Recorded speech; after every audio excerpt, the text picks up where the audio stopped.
So there are going to be certain things that your outsourced team needs to know in order to best effectuate and effectively deliver the services that you want them to provide. So there are 3 fundamental stages, actually there are kind of like 4, that you need to make sure that you have in place in order for your outsourced team to effectively deliver. We're going to talk about what those steps are right after this.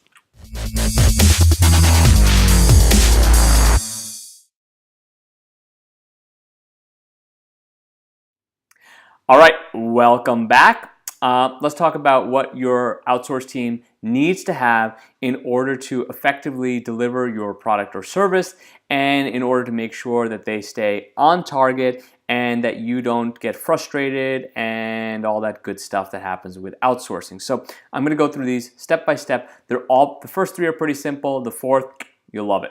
Number 1, the first thing that your outsourced team needs to have is whatever information or content they need in order to most effectively deliver the service that you provide or that you need them to take care of. So if there is, let's take for example, coaching. Let's take for example, being a lawyer. Let's take for example, being a social media specialist. Let's take for example, any of these different arenas. Well, what happens is we need to get some basic information from our clients before we can deliver the product or the service, or our outsourcing team can deliver what they need to deliver. So what we want to do is we need to provide a checklist that our clients need to go through and provide to us. So I would say include a checklist and a questionnaire.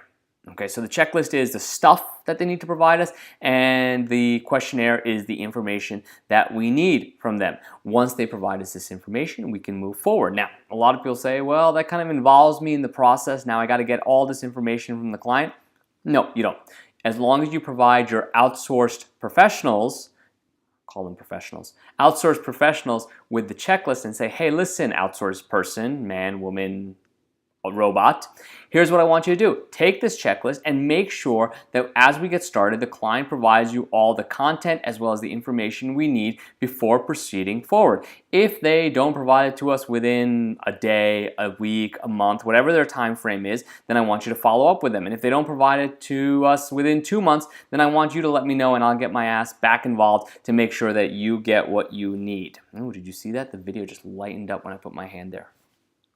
Love modern technology. Anyway, losing focus here. So now, why is it important to have a checklist? Because now it gives the outsourcer exactly what they need so they can do their job, rather than them trying to wing it or to come up with scenarios or to make up for something that you're lacking, which you actually need to deliver your service effectively. Which brings us to the second thing you need to get your outsourcers in check into what's going on. And the second thing is to make sure that you have a checklist and a timeline and milestones. And this can kind of all be on the same thing. This checklist is saying, hey, listen, by week 1 we should have this done. By day 10 we should have this done. By day 15 we should have this done. And the way to set this up with your outsourced professionals so that it's effectively done is often to connect each of these steps to them being paid. Now, what happens is when they have skin in the game and you've got skin in the game because you're working with them, they suddenly deliver more effectively. Say, listen, if step 1 is to be completed in 10 days, your job is to either have it completed in 10 days or to let me know why it can't be completed by day 10 or why it wasn't completed by day 10, and for you to let me know a day or 2 in advance, so that we make sure that deadlines don't fall behind, milestones don't fall behind. And we put those in place so that they can go through this checklist. You develop the checklist so they can go through it step by step and make sure that they're going through the process properly so that they can deliver the most effective service. Now, you might think, well, I'm getting a little anal here, I'm getting a little micromanagey. That's actually a good thing, because it helps them out. They know that they're on track or they're off track rather than winging it or figuring things out.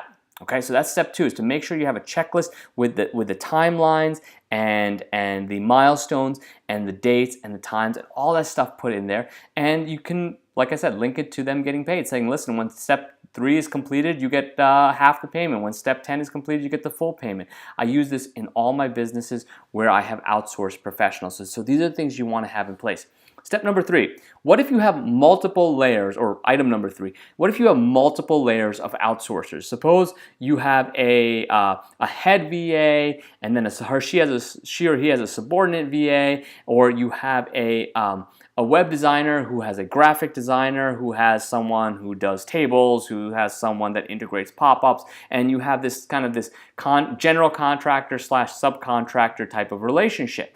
Well, in this case, it's important for you to delegate who is the top dog in this relationship, in this hierarchy. So what happens here is, say, let's keep it simple. Let's just say you have a web designer and you have a graphic designer, and both of them are outsourced. So your responsibility will be to the web designers to say, listen, you are responsible for getting what you need from the graphic designer. And hey, graphic designer, you are responsible for reporting to the web designer. And once you have these relationships in place, the web designer understands, saying, hey, if I don't get what I need from the graphic designer, I'm not going to get paid. I'm not going to get another gig. I'm not going to get more outsourced work. So they're on top of the graphic designer to get the graphics so they can design the website. And the graphic designer knows who he or she reports to so that they can get things done in a timely manner as well. Now, the final step is when things don't go right, when you end up with problems, when people are not delivering things on time, when a client reaches out to your outsourcers and they're totally irate and they're pissed off and they're yelling, or a client has said, listen, I wanted green, but now I don't want green and I want you to fix it.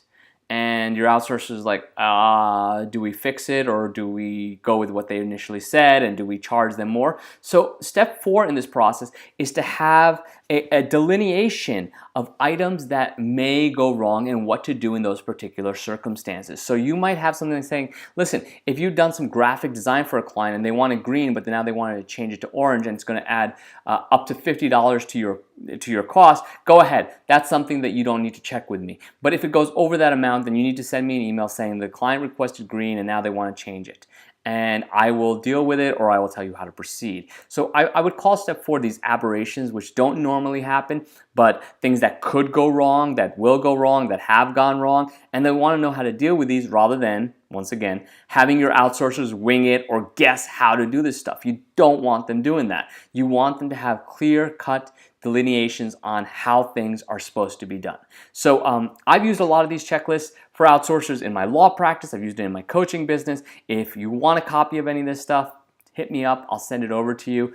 Warning, it's pretty intricate, cool, crazy stuff. You'll realize how ridiculously anal and type A obsessive I can be, but I will definitely send that to you if you want a copy. So 4 steps. Number 1, make sure your outsourcers get all the information, the content, the data that they need to do their job properly. Number 2 is to make sure they have a checklist with timelines and milestones that they need to complete and report to you. Number 3, if you have multiple outsourcers, make sure they understand the hierarchy of who's responsible for what. And part 4 is the aberrations, is that when something goes wrong, they should know how to deal with it, or maybe they need to just revert back to you, but they should know that this is a situation where that they need to revert back to you in order to get the job done. That's about it. Thanks for checking out this episode of Beer with Sameer. Until next time, keep life simple and always remember to play. I'll catch you next time. Take care.